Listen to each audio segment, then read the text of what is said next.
ജനപ്രതിനിധികൾക്ക് അധികാരവും ആനുകൂല്യങ്ങളും ലഭിക്കുമ്പോൾ പലരും പഴയ ജീവിതമാർഗങ്ങൾ ഉപേക്ഷിക്കുന്ന കാലമാണിത്. എന്നാൽ ഇടുക്കി കഞ്ഞിക്കുഴി പഞ്ചായത്തിൽ നിന്ന് ഒരു വ്യത്യസ്ത കഥയാണ് പുറത്തുവരുന്നത്.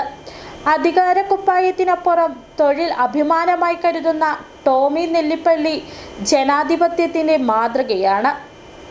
കഞ്ഞിക്കുഴി പഞ്ചായത്തിലെ കത്തിപ്പാറ വാർഡിൽ നിന്ന് തിരഞ്ഞെടുക്കപ്പെട്ട ടോമി നെല്ലിപ്പള്ളി പഞ്ചായത്ത് മെമ്പർ എന്ന ഔദ്യോഗിക പദവിയുണ്ടെങ്കിലും തൻ്റെ ജീവിതമാർഗമായ ചുമട്ടുതൊഴിൽ ഉപേക്ഷിക്കാൻ തയ്യാറല്ല.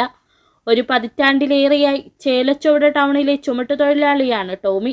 ഇന്നും എല്ലാ ദിവസവും പതിവ് പോലെ ചരക്ക് വാഹനങ്ങൾ എത്തുമ്പോൾ അവയിൽ നിന്നുള്ള സാധനങ്ങൾ ഇറക്കിയാണ് ടോമിയുടെ ദിനം തുടങ്ങുന്നത്. ജനവിധിയും ജനജീവിതവും ഒരുമിച്ച് കൊണ്ടുപോവുകയാണ് കോൺഗ്രസ് സ്ഥാനാർത്ഥിയായി മത്സരിച്ച ടോമി. 118 വോട്ടുകളുടെ ഭൂരിപക്ഷത്തിലാണ് കത്തിപ്പാറ വാർഡിൽ വിജയം നേടിയത്. ഇത് രണ്ടാം തവണയാണ് ഇദ്ദേഹം പഞ്ചായത്ത് അംഗമായി തെരഞ്ഞെടുക്കപ്പെടുന്നത്. 25 വർഷങ്ങൾക്ക് മുൻപ് INTUCയിലൂടെ തടിത്തൊഴിലാളിയായാണ് ടോമി തൊഴിൽ രംഗത്തേക്ക് കടന്നത്. തൊഴിലും പൊതുസേവനവും ഒരുമിച്ച് മുന്നോട്ട് കൊണ്ടുപോകുന്ന ജീവിതമാണ് ടോമിയുടേത്. ഞാൻ ഇടുക്കി കഞ്ഞിക്കുഴി ഗ്രാമപഞ്ചായത്തിലേക്ക് 5ാം വാർഡിൽ നിന്ന് തിരഞ്ഞെടുക്കപ്പെട്ട ആളാണ്. ഞാൻ നേരത്തെ ഇവിടുത്തെ ചുമട്ടുതൊഴിലാളിയായിരുന്നു. അതിനു മുമ്പ് 2010 തൊട്ട് 15 വരെ ഞാൻ ഇവിടുത്തെ പഞ്ചായത്ത് മെമ്പറായിരുന്നു. ചേലച്ചോട് വാർഡിലെ പഞ്ചായത്ത് മെമ്പറായിരുന്നു.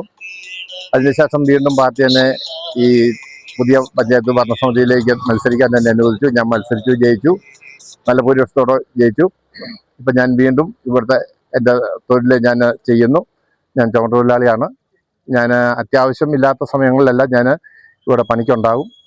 ജോലി തിരക്കുകൾ എത്രയുണ്ടായാലും നാട്ടുകാരുടെ പ്രശ്നങ്ങളിൽ ടോമി എപ്പോഴും മുൻപന്തിയിലാണ്.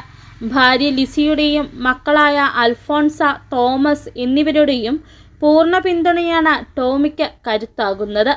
അധികാരത്തിൻ്റെ ആഡംബരങ്ങളിലകപ്പെടാതെ ജനജീവിതത്തിനൊപ്പം തന്നെ നിൽക്കുന്ന ഒരു ജനപ്രതിനിധിയുടെ കഥയാണ് ടോമി നെല്ലിപ്പള്ളിയുടേത്.